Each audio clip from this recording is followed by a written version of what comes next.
ఆరాధించాలి, ముందున పెట్టి దేవుని మనం ఆరాధించాలి.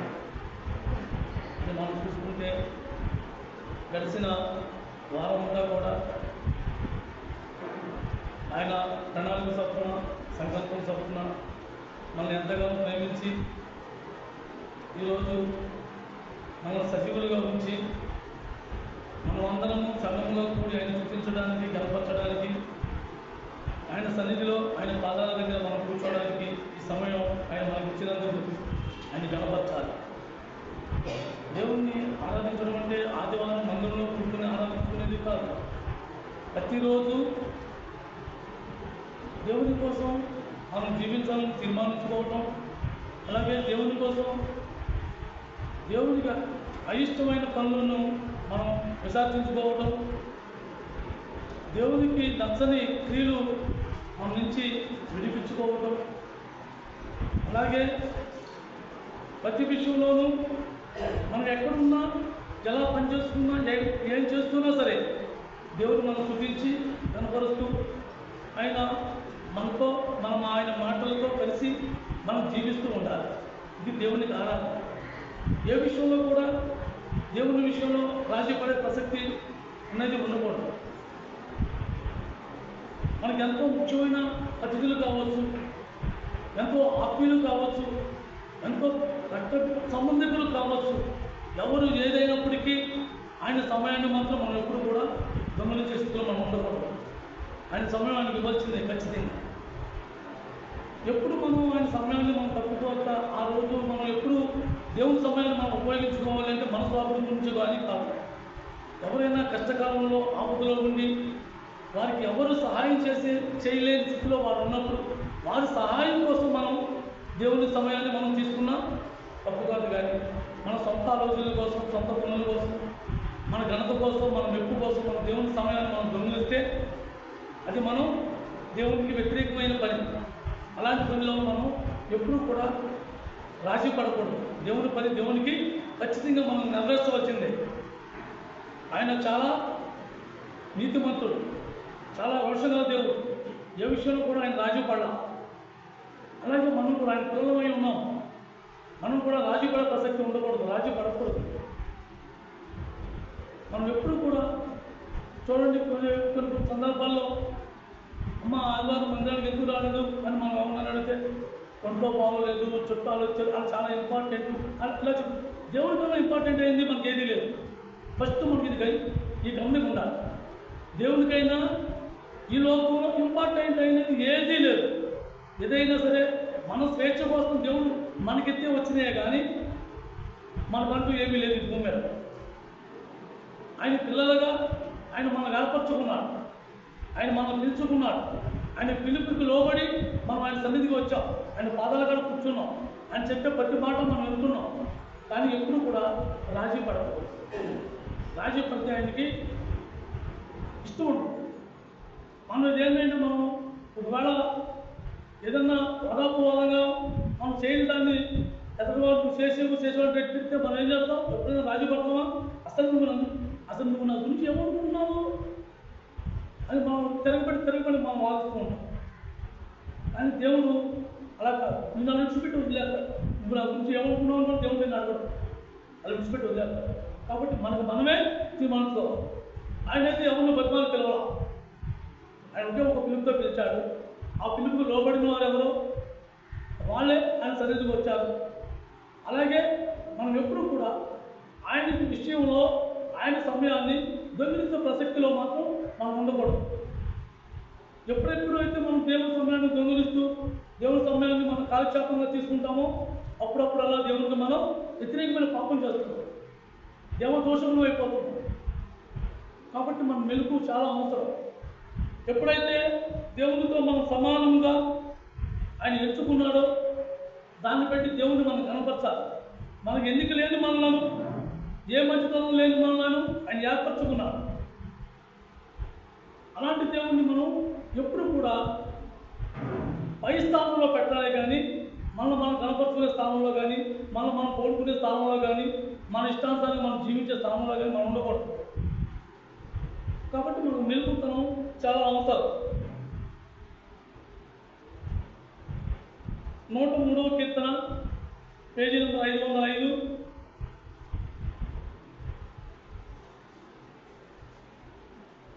103వ కీర్తన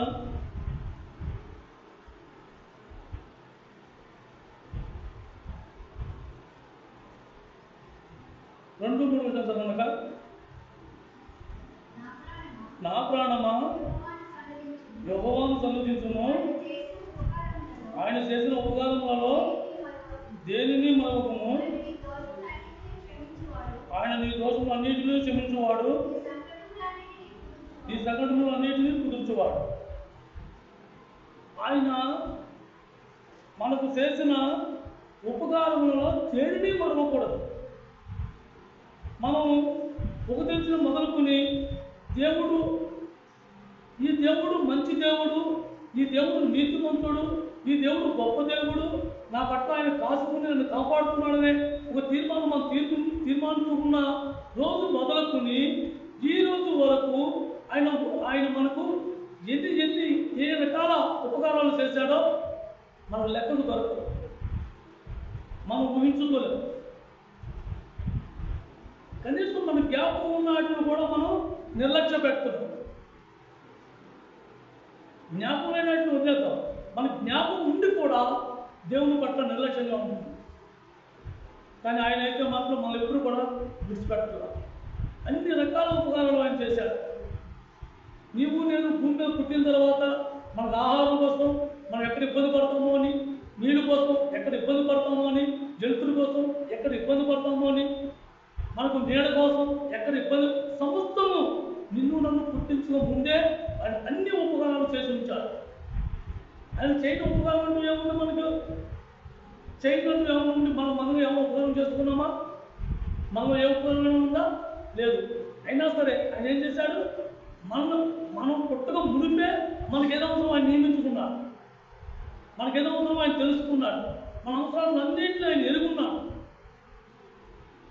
అన్నింటినీ ఆయన సమకూర్చి మనకన్నా ముందుగానే సిద్ధపరిచాడు. అందులో పెట్టి దేవుడిని మనం కనపరచాలి, అందులో పెట్టి దేవుడిని మనం ఎంతైనా స్తుతించాలి. ఆరాధన అనేది వచ్చి ఆదివారం కూర్చుంది 2 మాటలు వేసి కాన్ఫరెన్స్ వెళ్ళిపోయేది కాదు. ఆరాధన అనేది ప్రతిరోజు మన జీవితం ఆరాధనగా ఏదో ఒకటి నేర్చుకోవాలి. వాళ్ళకి మనం 3 మీటింగ్లో 4 మీటింగ్లో జరుగుతున్నాం. ఎన్నో మీటింగ్లో మనం ఏదో ఒక దాన్ని పట్టుకుంటూ ఆ దాన్ని నెంబర్ వేసుకుంటూ దాన్ని మనం నేర్చుకుంటూ ఉండాలి. ఆ నేర్చుకుంటూ లేకపోతే పోయిన వారం మనం అనుకున్నట్టుగా ఆ కడవలు వర్షం, ఆ తొలకల వర్షం పూర్తి అయినప్పటికీ ఆ రైతు ఆసక్తితో ఆ పంట చూడండి, వాళ్ళ రైతు ఎంత ఆనందంతో ఉంటారు. అబ్బా నా పంట ఎంత పండింది, నా పంట ఎంత పండిందని. అలాగే మన తండ్రి వ్యవసాయంలో ఉన్నాడు. ఆయన పట్ల మన ఆసక్తి, మన పట్ల ఆయనకి ఎలాంటి ఆసక్తి ఉండాలి? నా పిల్లలు ఎలా పొందుతారో చూడాలి, ఆ పనులు ఎలా వస్తుందో చూడాలి అని ఆశ ఆయన ఉన్నదా? అలాగే మనం కూడా ఎప్పుడు కూడా నిర్లక్ష్యంగా ఉండకూడదు. ఆదివారం ఒక్కరోజే మందిరానికి వచ్చి 4 మాటలు చేసి వెళ్ళిపోయేది కాదు. రోజు నేర్చుకుంటూ ఉండాలి, రోజు నేర్చుకుంటూ ఉండాలి. సేవకుడు మనం ఏం తెచ్చి మన వ్యాపారం సేవకుడు మీటింగ్లు పెట్టాలి. 4 మాటలు ఆ మాటలతో పోషింపబడి ఆ బిడ్డలు ఎదుగుదల చూడాలని ఒక ఆశతో, ఒక సంతోషంతో ఆ సేవకు పశ్చాత్తాప పడుతున్నారు, పాయచత్వం పడుతున్నారు, ఆశపడుతున్నారు. ఆ వచ్చే ఫలాలు చూద్దామని ఆశ. ఆ ఫలాలు, ఆ పంటను పట్టుకెళ్ళి ఆ కవులు అయితే ఏం చేస్తాడు, అది ఆ యజమానుడికి నాయన ఇదిగో నీ కట్టుబడి ఎలా చెబుతాడో ఆ సేవకుడు కూడా అంతే. ప్రభా ఇదిగో నా శిష్యులు ఇదిగో, నేను తయారు చేసిన శిష్యులు ఇదిగో, ఇదిగో ఈ ఆత్మ నీకే ప్రభా నేను అప్పగించడానికి ఆ సేవకుడు ఎంత ఆసక్తితో ఎదుర్కొస్తారో తెలుసా. కాబట్టి ఏ విషయంలో కూడా దేవుడు మనకి నేర్పించిన ఏ విషయంలో కూడా మనం నిర్లక్ష్యపడకూడదు. మనం ఎప్పుడు కూడా రాజీ పడకూడదు. ఫస్ట్ రాజీ పడకూడదు. యేసుక్రీస్తు ప్రభు ఈ లోకంలో 33 సంవత్సరాలు నీలాగా నాలాగా జీవించినప్పుడు ఏ విషయంలో కూడా రాజీ పడలా, ఎవరితోనూ రాజీ పడలా.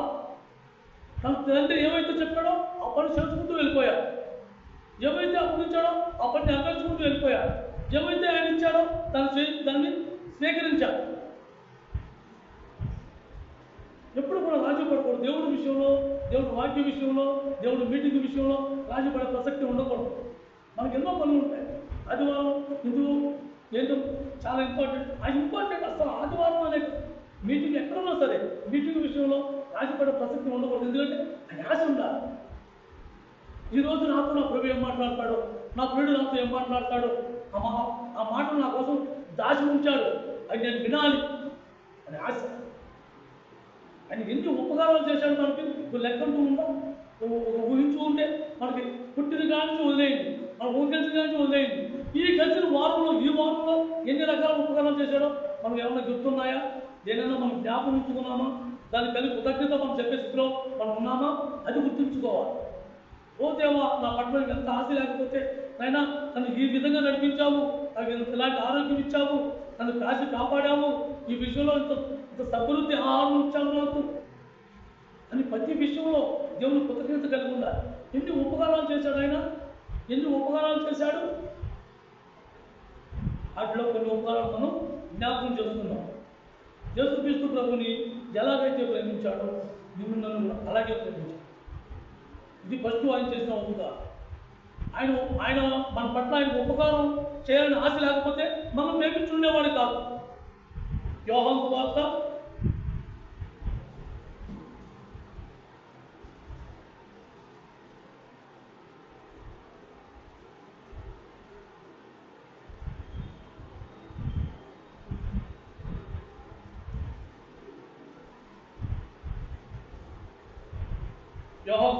17వ అధ్యాయం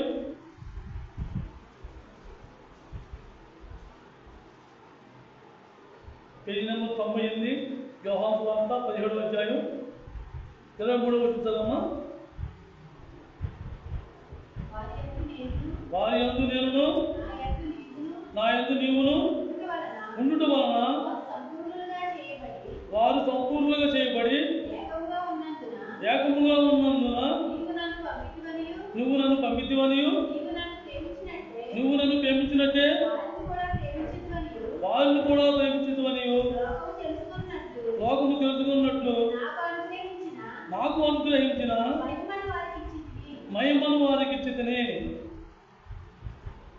దేవుడు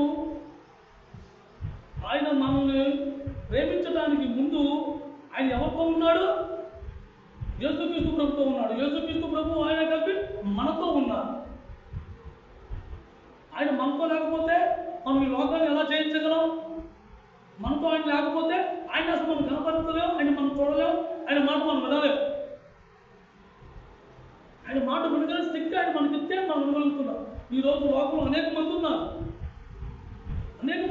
కానీ ఆ దేవుడి మాట వినగల శక్తి అందరికీ లేదు. దేవుడితో సమాసం చేయాలని ఆశ అందరికీ లేదు. ఆయన నీతో నాతో ఉన్నాడు కాబట్టి ఆయన మనం తెలుసుకోగలుగుతున్నాం, ఆయన మాటలు మనం వినగలుగుతున్నాం. ఆయన మనతో యేసుక్రీస్తు ప్రభుని ఎలాగైతే ప్రేమించాడో, యేసుక్రీస్తు ప్రభుకి ఎలా అయితే మహిమ ఇచ్చాడో నీకు నాకు కూడా ఆ మహిమ ఆయన అనుగ్రహిస్తున్నాడు. మనం మహిమ పొందే అర్హత మనకుందా? ఆయన చేసిన ఉపకారం వల్ల నీకు నాకు ఆ మహిమ వస్తున్నాడు. ఆయన చేసిన మేలు వల్ల మనమందరం కూడా యేసు ప్రేమించినట్టుగా మనం కూడా ప్రేమిస్తున్నాడు. ఆయనకి మన పట్ల ప్రేమ కలిగిన వాళ్ళనే మనం ఆయన బిడ్డలుగా మనం స్వీకరించబడుతున్నాం. ఆయన మన పట్ల ఆయనకున్న ప్రేమను పెట్టే యేసుక్రీస్తు ప్రభుని ఎలా అయితే ప్రేమించాడో నిన్ను నన్ను కూడా అలాగే ప్రేమిస్తున్నాడు. యేసుక్రీస్తు ప్రభుని ఏ సందర్భంలో అయితే ఆయన ఆదుకుంటూ ఆయన అక్కలను తీర్చుకుంటూ ఆయనకి ఉత్సాహించి ఊరటను కలిగించాడో ప్రోత్సహించాడో అలాగే నిన్ను నన్ను కూడా ప్రోత్సహిస్తూ ఉత్సాహం కలిగిస్తూ ఆయన మాటలతో ఊరటను కొట్టిస్తున్నాడు దేవుడు. మనకు ఆయన చేసిన ఉపకారాలలో దేన్ని మనం విడిచిపెట్టగలం? ఏ ఉపకారంలో మనం తక్కువ చేశాడు మన ఆయన? ఏ విషయంలో కూడా తక్కువ చేయాలి. యేసుక్రీస్తు ప్రభుని ఎలాగైతే ప్రేమించాడో అలాంటి సమానంగా నిన్ను నన్ను ప్రేమించాడు. కానీ మనమే మనకు నచ్చక ఆ ప్రేమ మనం అనుగ్రహం పొందలేక ఆ యేసుక్రీస్తు ప్రేమను మనం విడిచుకోలేక మనం ఏం చేస్తాం? ఎక్కువ స్నేహం లోకంతో గడుపుతూ ఉంటాం. మన సంబంధం, మన బంధుత్వం, మన బంధువీటి అంతా కూడా లోకంతో ఎక్కువ గడుపుతూ ఉంటాం. కానీ దేవుడు మన నుంచి ఏమాశిస్తున్నాడు? వీళ్ళు నా పిల్లలు, నా కుమారుడికి మహిమ నేను వెలిగించా, వీళ్ళు నా కుమార్తెలు, వీళ్ళు నా కుమారులు అని దేవుడు ఆసక్తి కలిగినాడు. అలాంటి ఆసక్తి మనం కోల్పోతున్నాం. ఎందుకు? ఎప్పుడైతే మనం రాజీ పడుతున్నామో ఆ రాజీ పడినప్పుడు అపవాది మన మీద వదిలేస్తూ ఉంటాడు. పర్వాలేదులే, ఇవాళ ఇవి రోజు వెళ్ళకపోతే పర్వాలా, ఇంకా 3 రోజులు ఉన్నాయి కదా, ఏదో వర్తమానంలో దేవుడితో మాట్లాడుతూ సరి చేసుకుంది కానీ అని మనలో ఒక ఆలోచన పుట్టిస్తూ ఉంటాడు. ఆ ఆలోచన వల్ల మనం ఆ ఒక్క మాట, ఒక్క రోజు ఆ ఒక్క మాట మన జీవితానికి ఎంత ఇంపార్టెంట్ మాటో ఉండవచ్చు. దాని నుంచి మనం తప్పు, మన ఆత్మీయ జీవితంలో దాని నుంచి మనం తొలగిపోతున్నాం. దేవుడు ఆయన ఉపకారాలు ఎలాంటి ఉపకారాలు అంటే మనం ఊహించలేని ఉంటే ఉపకారాలు. మనం ఉపకారం అంటే ఏమనుకున్నాం తెలుసా? సాటి వారికి సహాయం చేయడం, సాటి వారికి డబ్బు సహాయం చేయడం, లేకపోతే ఏదో పనిలో కష్టపడుతుంటే అతని సహాయం పడటం, ఇటువంటి ఉపకారం అనుకుంటాం. కానీ ఆయన నిజమైన ఉపకారం ఏంటి? మనలను ఆయనతో హోదాగా ఉంటుండే ఉపకారం చేశాడు ఆయన. మనకు అసలు ఆ అర్హత ఉండేదా? మనకు ఆ భాగ్యం ఉందా? మన భాగ్యం ఏంటి? మన దౌర్భాగ్య స్థితి. ఎటువంటి స్థితి మన స్థితి? పనికిమాలిన స్థితి, వెంటనే పడాల్సిన స్థితి. ఆ స్థితిని చిన్న లేవనెత్తాడు ఆ దేవుడు. ఆయన చేసిన ఉపకారం పెట్టి ఆయన కుమారుడు నీతో నాతో ఉన్నదాన్ని బట్టి మనకు ఒక స్థాయి ఇచ్చాడు, ఒక ఉన్నతమైన అధికారాన్ని ఇచ్చాడు, ఒక గౌరవం కల్పించాడు. వీళ్ళు దేవుడు నమ్ముకున్న పిల్లలు, వీళ్ళు దేవుడు నమ్ముకున్న బిడ్డలు, వీళ్ళు దేవుడి పిల్లలు అని ఒక అధికారం నీకు నాకు అంటగట్టాడు, ఒక మహిమనిచ్చాడు. దాన్ని మనం గైకొనుకోకుండా ఇవాళ నేను ఎంతో ఆనందంగా ఉన్నాను, నేను ఎంతో సంతోషంగా ఉన్నాను, నా పట్ల నేను దేవుడి పట్ల నా పని నేను చేసుకున్నాను, నేను ఎంతో ఉల్లాసంగా తిరుగుతున్నానులే, నా సంతోషం వేరు. ఇది దేవుడితో నాకు ఇవ్వకపోతే నాకు ఈ ఆనందం ఎక్కడి నుంచి వచ్చింది? మళ్ళీ దీనికి కవరింగ్ ఒకటి, మనం చేసే ఏదో పనులకి అది కవరింగ్ ఒకటి. దేవుడు కళ్ళు ఇచ్చాడు.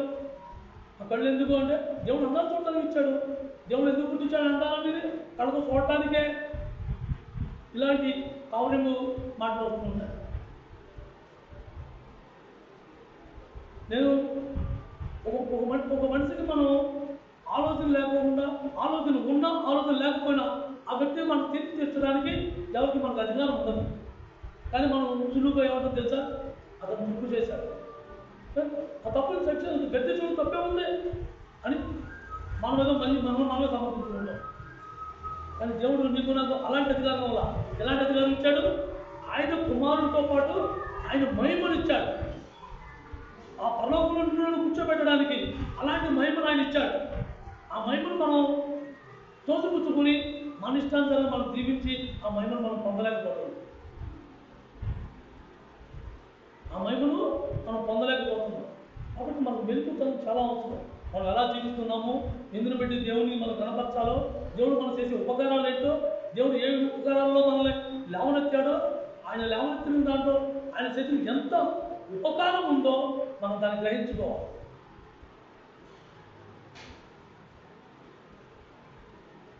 ఇరవై 27వ కీర్తన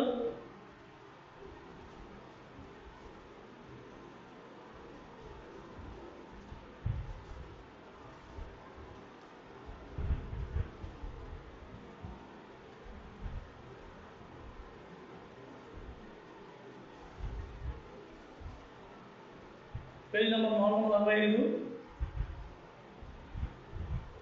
పేజ్ నెంబర్ 445, 27వ కీర్తన 10వ వచనం. నా తల్లిదండ్రులు నన్ను విడిచినను యెహోవా నన్ను చేరదీయు. మనందరూ విసుక్కున్నారు, అసహించుకున్నారు, మనందరూ విడిచిపెట్టేశారు. కానీ ఆ దేవుడు మాత్రం నిన్ను నన్ను చేరదీశాడు. ఆయన సంతను చేర్చుకున్నాడు. ఆయన సంతను చేర్చుకోకపోతే మనకు నిజమైన ప్రేమ అంటే ఏంటో తెలియదు. మనం నిజంగా ఈ యొక్క స్వేచ్ఛ, నిజమైన స్వేచ్ఛ మనం అనుభవిస్తున్నాం. కానీ చూసేవాళ్ళు ఎలా ఉంటుందంటే ఇక్కడ దేవుడు అనుకున్న ఏదో ఈడ్చుకుంటే వెళ్తారు, ఈడ్చుకుంటూ వస్తారా, ఇక్కడ ఏ గంతులు వేయరా, ఏ శుద్ధులు వేయరా అనుకుంటూ ఉంటారు. కానీ నిజమైన ఆనందం మనం అనుభవిస్తున్నాం అంటే వాళ్ళకి తెలియదు. ఆ ఆనందం మనకు ఎవరు ఇచ్చారు? ఆ దేవుడు ఇచ్చాడు. ఆ తల్లిదండ్రులు మనకు ఎవరు నేర్పించారు? దేవుడు ఎవరు మనకు చూపించారా? ఏ రాయికి మొక్కమంటే ఆ రాయికి మొక్కాం, ఏ చెట్టు మొక్కమంటే ఆ చెట్టు మొక్కాం, ఏ పొట్టుకు మొక్కమంటే ఆ పొట్టుకు మొక్కాం. దేవుడిని నిర్లక్ష్య పెట్టాం. దేవుడు ఎవరు తెలియకుండా అజ్ఞానంగా మనం తిరిగాం. కానీ దేవుడు శాంతిస్తాడు. దేవుడు ఆయన చెంతో చేర్చుకున్నాడు. ఇక్కడ ఉన్న వాళ్ళలో మనం ఎవరైనా పొట్టుకు ఎవరైనా మనం కైపోలమా? దేవుడికి మనకు ఎవరికైనా తెలుసా? తెలియదు. కానీ ఆ దేవుడు చాలా తీసుకుంటే చెప్పు నాకు అది గుర్తెరిగాం, అది తెలుసుకోగలిగాం. దేవుడు నేర్పించాడు. దేవుడు నిజాన్ని మన నేతాలు వెలిగింపజేసి ఆయన మనతో మాట్లాడుతూ మొదలుపెట్టిన తర్వాత, ఓ దేవా మేము ఇంతవరకు అజ్ఞానంగా దానంటూ పోయా, ఎవరు దండం పెడితే దానికి దండం పెట్టామే, ఆయన నిజదేవుడు నువ్వు మాకు గుర్తెరగలేదే అని మన మనోన్నత వెలిగింపజేశాడు. మన తల్లి ఒక కాలం రోజు మనం అందరము తల్లిదండ్రులు కోల్పోయేవారమే, కానీ ఆయన మనల్ని ఎప్పుడు విడిచిపెట్టాలి. తల్లిదండ్రులు కోల్పోయినా దేవుడిలో ధైర్యంగా, ఆశగా, దేవుడి పట్ల ప్రేమగా వెతికి ఉన్నారు.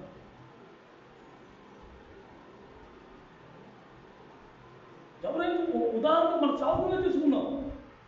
వాళ్ళు ఆమెకి ఆయనకు కూడా ఆ తల్లిదండ్రులు లేరు, కానీ దేవుడే ఆమెను శాంతించి వాళ్ళకి తల్లిదండ్రులుగా ఉన్నాడు. మరి నీకు నాకు లేరా? ఆ దేవుడు నీకు నాకు ఉన్నాడా? మరి మనం ఎందుకు నిర్లక్ష్యంగా ఉండాలి? దేవుడి పట్ల ఎందుకు మనం ఆసక్తి తక్కువగా ఉండాలి? ఏ స్థాయికి దేవుడు మనం ఎంచుకున్నాడో అది మనం కళ్ళారా చూస్తున్నాం. ఆయన చేసిన ఉపకారం వాళ్ళలో ఎంత మెలుగుతానో వాళ్ళకు ఉన్నదో, వాళ్ళు ఆ స్థాయికి ఎలా ఎదిగారో ఎన్నోసార్లు వాళ్ళు బోధిస్తూ ఉన్నారు. వాళ్ళు నువ్వు నేను ఎందుకు అలా ఎదగకపోతున్న కారణం ఏంటి? మనం దేవుడిని నిర్లక్ష్య పెడుతున్నాం. ఆయన చేసిన ఉపకారాన్ని మనం మర్చిపోతున్నాం. ఆయన మనకి చేసిన ఉపకారాల్లో కొన్నాళ్ళు కూడా మనం గుర్తుంచుకుంటాం.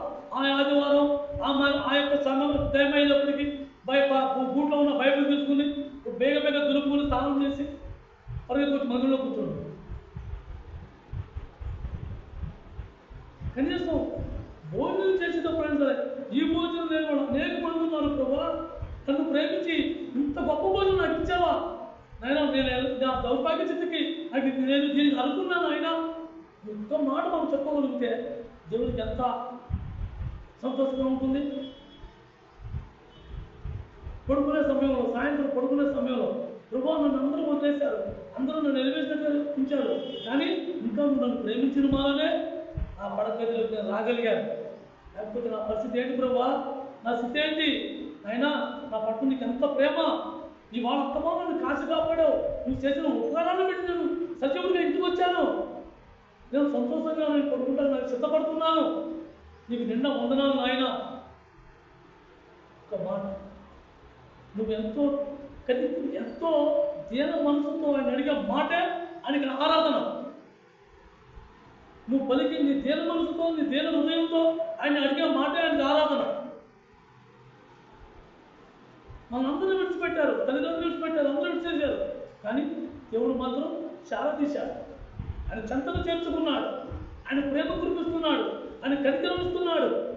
ఆయన ప్రేమించిన మాలనే ఇంకా మనం సజీవులుగా మనకి ఎంతో ఆనందంగా, ఏ విషయంలో భయపడుకోకుండా, వాళ్ళు చేసాపకుండా, వాళ్ళు నేను తల ఉంచకుండా, ఓ ప్రభావకుండా నాకు భయం ఏంటి? ఆ ధైర్యం మనం ఎక్కడి నుంచి వచ్చింది? ఆయన చేసిన ఉపకారాలు మనం రుచి చూసాం కాబట్టి, ఆయన చేసిన ఉపకారాలు మనం రుచి చూసాం కాబట్టి, అయ్యో ఆడు రాకపోతే నా పని అయిపోతే, ఏడు రాకపోతే నా పని అయిపోతే, నాకు ఆడు తోడలేకపోతే ఎలాగా, నేను ఎక్కడి నుంచి వచ్చి బతుకుతున్నాను, ఏడు రాకపోతే ఎలాగా, ఈ ఆలోచన మన నుంచి ఎలా పోయాయి? ఆయన చేసిన ఉపకారాలు మనం చూడటం వల్ల, ఆయన చేసిన ఉపకారాలు మనం అనుభవిస్తాం వల్ల, అవి మనం జ్ఞాపకం చేసుకుంటాం వల్ల, ఎవరు విడిచిపెట్టినా ఆయన మాత్రం నన్ను విడబడతాడు. ఆయన మాకు చాలా తీసుకున్నాడు, ఆయన చెంతను చేర్చుకున్నాడు, ఆయన ఆదరించాడు, కనికరపడ్డాడు. అలాగే యోబు గ్రంథం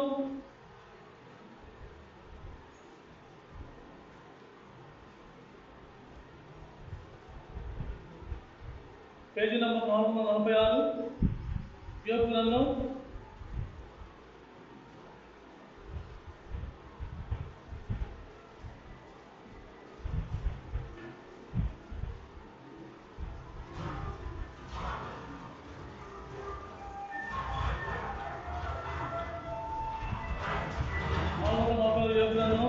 136 అధ్యాయం 5వ వచనం. ఆలోచించుము, దేవుడు బలవంతుడు కానీ ఆయన ఎవరిని తిరస్కారము చేయడు. ఆయన వివేచనా శక్తి బహుబలమైనది. ఆయన బలవంతుడు, ఏమైనా చేయగలడు నిన్ను నన్ను. మనం ఎలాంటి స్థితిలో ఆయనకి ఎలాంటి వ్యతిరేకంగా మనం జీవించినా ఆయన మనల్ని ఏం చేస్తున్నాడు? తిరస్కరించట్లా. చీపో నా దగ్గర నుంచి అంటలా. అసలు నువ్వెవరు? నా తల్లిదండ్రులు ఎవరు అన్నాడు అని దేవుడు అంటలా. మనం ప్రేమించాడు కాబట్టి మనం సేవ చేస్తున్నాం. ఆయన బలవంతుడు, ఆయనకి ఏదైనా చేయగల సమర్థుడు. సర్వ సృష్టిని సృష్టించిన దేవుడు నిన్ను నన్ను ఏమి చేయలేడా? ఏమైనా చేయగలడు. కానీ ఆయన ఏమి చేయట్లేదు. మనం ఎలా జీవించినా, ఏమి చేసినా, ఎలా చేసినా ఓ ప్రభు అంటే రాబిడ్డ అలా ప్రేమించే దేవుడు నీకు నాకు ఉన్నాడు. నిన్ను నన్ను ఆయన చేసిన ఉపకారాలతో నిన్ను నన్ను వెచ్చింపు చేశాడు. ఆయన అనేక ఉపకారాలు చేశాడు నీకు నాకు. ఆయన గెలిచేస్తే, ఆయన ద్వేషిస్తే మన పరిస్థితి ఏంటి? మనం దేనికి సంబంధికులు అవుతామో? ఆయన చేసిన ఉపకారం వల్ల, ఆయన మనం ప్రేమించాను అనే ఒక ఉపకారం వల్ల ఇంకా మనం ఆయన సన్నిధిలో కూడి ఉన్నాం. ఆయన చెంతను కూర్చున్నాం. ఆయన మాటలను వినడానికి మనకు ఆ శక్తినిచ్చి, మన హృదయాన్ని గ్రహించే హృదయాన్ని ఇచ్చి, వెనకలిగే చెవులనిచ్చి, ఆయన నీతో నాతో మాట్లాడడానికి ఆశ కలిగి నీకు నాకు నా ముందు కూర్చుంటున్నాడు.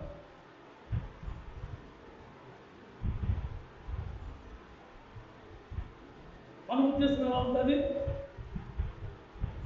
టైం ఉంటే వెళ్తాం, టైం లేకపోతే మానేస్తాం. కానీ దేవుడు అలా కాదు. నీకన్నా నాకన్నా ముందుగానే సిద్ధపడి వస్తున్నాను. ఆయనకు ఒక టైం అంటూ లేదు. నువ్వు ఎప్పుడు పిలిచేటప్పుడు అమ్మా ప్రభా అమ్మా నేనున్నా, అయ్యా కాదా నేనున్నా రా, నేనున్నాను కదా, ఇందుకు భయపడతా. అలాంటి ప్రభు నీతో నాతో ఉన్నాడు. అలాంటి ప్రభు మనం చేసిన ఉపకారాన్ని మనం గుర్తు చేసుకుంటే మనకు ఎన్ని అనారోగ్యాలు రాలేదు, ఎన్ని జ్వరాలు రాలేదు. ఆ విషకాలంలో మనం ఎన్నిసార్లు మనం హాస్పిటల్లో ఉండి రోజు గడుపు రాలేదు బయటికి. ఎన్నిసార్లు ఆ నోటికాడికి తినేదాకా వచ్చిన అన్నం తెలుగులో మనం లేచి వెళ్ళిపోలేదు. ఆపదకాలంలో భయపడుతూ దిక్కుమాల స్థితిలో ఉండి ఎన్నిసార్లు మనం లేచిపోలేదు. కానీ ఈరోజు అన్నింటినీ వినిపించాడు, అన్నింటినీ మనం దూరపరిచాడు. ఇది పెద్ద గొప్ప ఉపకారం ఆయన చేసింది నీకు. ఆయన బలాజుడు అయ్యింది నేను నన్ను తిరస్కరించట్లా, ప్రేమిస్తున్నాను. ఆయన చేసిన కార్యాలు ఏంటి? ఆయన మనకు ఏమేమి ఉపకారాలు చేశాడు? ఆయన కుమారుడితో పాటు సమానం హోదా ఇచ్చాడు. అలాగే మనల్ని తల్లిదండ్రులు విడిచిపెట్టేసిన ఆయన విడవ, అందరూ వెలివేసినా ఆయన మనం వెలివేయాల, అందరూ తోసిపుచ్చినా ఆయన మనం తోసిపుచ్చలా. తర్వాత ఆయన అందరికన్నా, ఈ లోకంలో ఉన్నవారు అందరికన్నా బలవంతుడు. ఆయన బలానికి కొత్త వేసేవాడు, అంచనా వేసేవాడు కూడా ఎవరు లేరు. అలాంటి బలాఢ్యుడు ఆ దేవుడు అయ్యింది.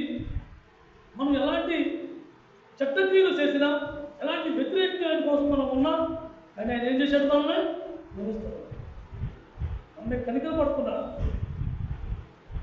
అలాంటి దేవుడికి మనం ఎలాంటి అర్పణ అర్పిస్తున్నాం? ఎలాంటి అర్పణ అర్పిస్తున్నాం? తక్కువలో తక్కువ, కొలతలో కొలత. దేవుడు మన ఏదన్నా మనం కార్యం చేసినప్పుడు మనం ఏమంటామంటే, ఈ కూరగాయలన్నీ ఎదుర్కొన్నా దేవుడు మనం 50 పోయినారు రేటు చూసే ఆడు ఖచ్చితంగా ఎంతమంది తగ్గించేస్తాడు. కానీ నువ్వు చేసే క్రియలు తగ్గపోతుంది, వాడికి పోతుంది. ఎప్పుడైనా సరే నేను మాకు షాపులో తిరిగి చాలామంది వింటారు ఈ మాటలు. ఎవరు కొట్టుకున్నాను మా చర్చ అండి చూసే నా దేవుడు నాకు తెలుసు కాబట్టి నేను ఎవరితో మాట్లాడకుండా నా పని నేను చేసుకుంటాను. నా దగ్గర ఎలా అన్నప్పుడు బయట వాళ్ళకి అనరా. కానీ దావీదు ఏం చేశాడో తెలుసా? 2 సామెల గ్రంథం, దావీదు ఎలాంటి అర్పణ అర్పించాడో చూద్దాం. 2 సామెల గ్రంథం 276 పేజీ నెంబరు.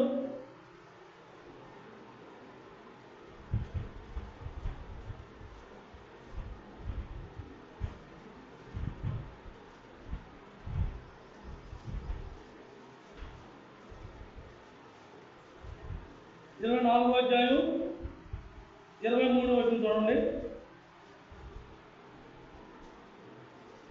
23వ వచనం. 2 సామెతల గ్రంథం 24వ అధ్యాయం పేజీ నంబర్ 276, 23వ వచనం.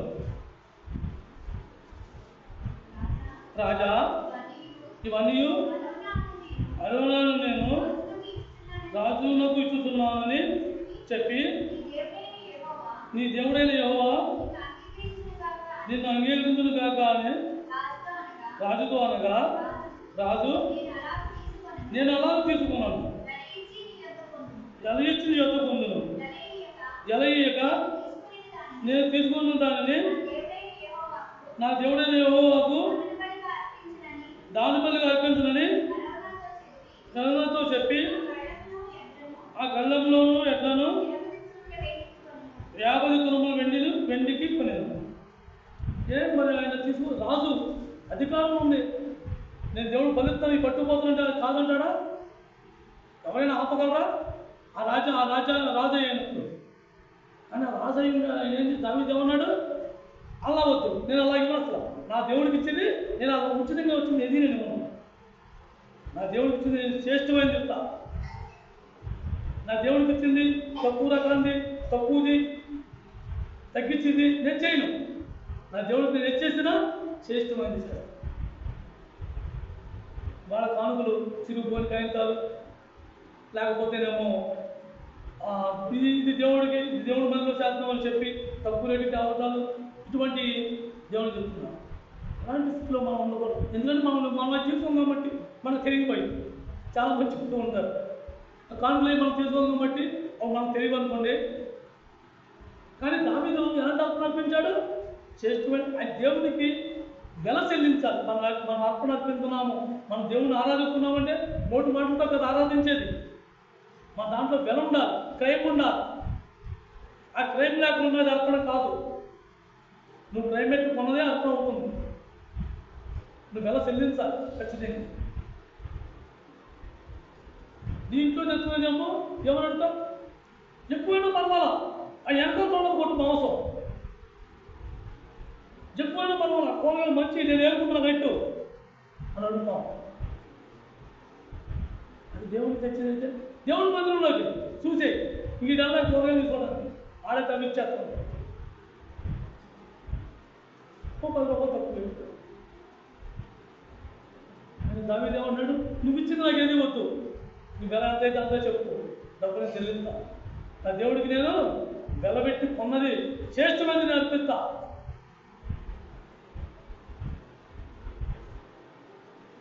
ఇవాళ ఆ రోజుల్లోనూ ఆ దావీదు కాలం గడిచిన తర్వాత రాను ఈ అర్పణ ఎలా తయారైంది అంటే అన్నయ్య చాలాసార్లు చెప్పాడు మాట, గుడ్డాట్లి ఆ సావుకుల్ని ఎంతోంత జేబులో పెట్టి వాటిని తోసేసి బల్లర్పించేసి ఆ రోజు గడుపుకుని ఆ నైవేద్యం మొక్కు చెల్లించుకుని వచ్చేవారు. కానీ అది నిజంగా మొక్కు అవుతుందా? అది అర్థం అవుతుందా? దేవుడికి తెలియదా నువ్వు ఏ అర్పణ అర్పించావో? అందుకని ఆయన తీసుకొచ్చి ఏమన్నాడు? మీలో ఎవరైనా లేచి నా వాక్యులు మూసేయండి. మీలో ఎవరైనా లేచి నా వాక్యులు మూసేయండి. ఎందుకు మూసేయమన్నాడు? వాడు తెచ్చే అర్పణ ఆయనకి నచ్చట్లా, కానీ వాడు మాంతల్లా. మీ అర్పణ నాకు వద్దు అని ప్రభు చెప్పినా సరే వాడు మాంతల్లా. గుడ్డి నడ్డి పుండి తెచ్చి కొట్టేస్తున్నారు, వేసేస్తున్నారు. దేవుడు బలిచ్చేసి చెప్పుకున్నారు. బాజాలు, భజంత్రీలు, బోర్లు ఊదుకుంటూ గంతులు వేసుకుంటూ పెడుతున్నారు, అర్పణ అర్పించేస్తున్నారు. దేవుడు ఇంకా ఇస్రాకు వచ్చేసి ఇసుకుపోయి నా వాకులు మూసిన మేలు, మీలో ఎవరైనా వేసిన వాకులు మూసేసిన మేలు. దేవుడికి ఇచ్చేది ఏదైనా సరే నువ్వు ఎంత ఇచ్చి 10 రూపాయలు నేను 10 కాయలు ఉందా, 10 కాయలు వేయి, మంచిది. నువ్వు పనికిరాని సగం తిరుగుకొని మిగిలిపోయిన కాయంతో 4 పట్టుకెళ్ళి అవి కాను బాక్స్ ఉపకారం. ఆ సేవలు తింటాకి పని చేయవు, ఒకవేళ మందులో పని జరిగిన ఉపయోగం దానికి పని చేయవు. ఇంకా దేనికి ఉపకారం అయ్యి? నీకు పనికిరాని ఇస్తావా? నీకు అవసరం లేని ఇస్తావా? నీకు తక్కువ ఇస్తావా? ఖరీదు లేని ఇస్తావా? దేవుడు ఏమంటున్నాడు? దావీదు ఏమంటున్నాడు? నాకు అలా కుదరదు, నువ్వు ఎలా ఎంతో చెప్పు, ఈ క్రైమ్ మీకు చెల్లించేస్తా, నా ప్రభుకి నేను సంతృప్తి బలి అర్పించాలి, క్రైమ్ చెల్లించి నేను బలి అర్పించాలి. ఎప్పుడైతే మనం క్రైమ్ చెల్లించా బలి అర్పిస్తామో అది ఆరాధన అవుతుంది. మనం బలి అంటే గురుపోతుని కొంచెం కొట్టవసలా, మన ఆత్మీయ జీవితంలో మన శరీరాన్ని మనం చంపుకుంటూ, మన శరీరాలను మనం చంపుకుంటూ దేవుని కోసం జీవించడమే ఆరాధన. దేవుని కోసం మనం జీవించడమే ఆరాధన. దేవుడు నిర్ణయించడానికి ఏమనుకున్నాడు? అపోస్తలుడు పౌలు మాట ఉన్న రాజాడా, సజీవయాగంగా మీ శరీరం సమర్పించండి అని. సజీవంగా అంటే మనం బతికుండగానే మన ఇష్టపూర్వకంగా దేవుడి సన్నిధిలో మనం అంగీకరించబడాలి. దేవుడు ఆయన యేసుక్రీస్తు ప్రభుని ఎలాగన్నాడు? ఈయన నా ప్రియకుమారుడు, ఈయన అందరూ నేను ఆనందిస్తున్నాను. అలాంటి దానికోసం మనం తపన పడాలి, దానికోసం ఆశపడాలి, దానికోసం మనం ముందుకు సాగాలి. ఎటువంటిప్పుడు క్రైమ్ అవుతుంది, ఖర్చు అవుతుంది, దాన్ని ఓర్చుకోవాలి, ఆ క్రైమ్ చెల్లించుకోవాలి. అప్పుడే ఆరాధన అవుతుంది. దేవుడు చేసిన ఉపకారాల్లో దేన్ని మర్చిపోకూడదు. అలాగే దేవుడు చేసిన ఉపకారాలను పెట్టి మనం దేవుడికి ఇచ్చేదాన్ని సమృద్ధి అయింది ఇవ్వాలి, దేవునికి ఇష్టమైంది ఇవ్వాలి, దేవునికి అంగీకారమైంది ఇవ్వాలి. నాకు నచ్చింది, నాకు అంగీకారమైంది, నేను ఇచ్చేది కాదు, దేవునికి నచ్చేది, దేవునికి నచ్చేది, దేవునికి అంగీకారంగా ఉండేది, దేవునికి ఇష్టమైంది మనం ఇవ్వాలి. అది ఏంటి? నన్ను నేనే దేవునికి అర్పించుకోవచ్చు. నా క్రియారూపంగా కానివచ్చు, నా యొక్క ఆలోచన విధానంలో కావచ్చు, నేను చేసే క్రియలు ఏదైనా సరే దేవునికి అంగీకారంగా ఉందా లేదా, దేవునికి నేను శ్రేష్టమైన అర్పణగా ఉంటున్నానా లేకపోతే కల్తీ అర్పణగా ఉంటున్నానా, అది మనం గ్రహించుకోవాలి. దావీదు ఎలా అయితే ఆ ఖర్చు అవుతున్నా పర్వాలేదు, ఎంతైనా పర్వాలేదు, నాకు మంచి ఎడ్లు కావాలి, స్థలం నాకు కావాలి అని ఎలాగైతే అడిగాడో కట్టిన పొలం ప్రతిదీ కూడా ఆయన చెల్లించుకున్నాడు. అలాగే మనం కూడా ప్రతిరోజు దేవుని కోసం నరుక్కుంటూ ఉండాలి, తెగొట్టుకుంటూ ఉండాలి, క్రైమ్ చెల్లించుకుంటూ ఉండాలి. అది తిరిగి వారం వచ్చేటప్పటికి ఇదిగో ప్రభు అర్పణ అర్పించే స్థితిలో పడతాం. అది ఆరాధన అవుతుంది. దాన్ని బట్టి మనం దేవుడు చేసిన ఉపకారాన్ని దేన్ని కూడా మనం మర్చిపోకుండా దేవుడికి చేస్తున్న యథార్థత కలిగి అర్పించే అర్పణ దేవుడిని కోరుకుంటున్నాడు. ఇది దేవునికి ఆరాధన. మా సమయంలో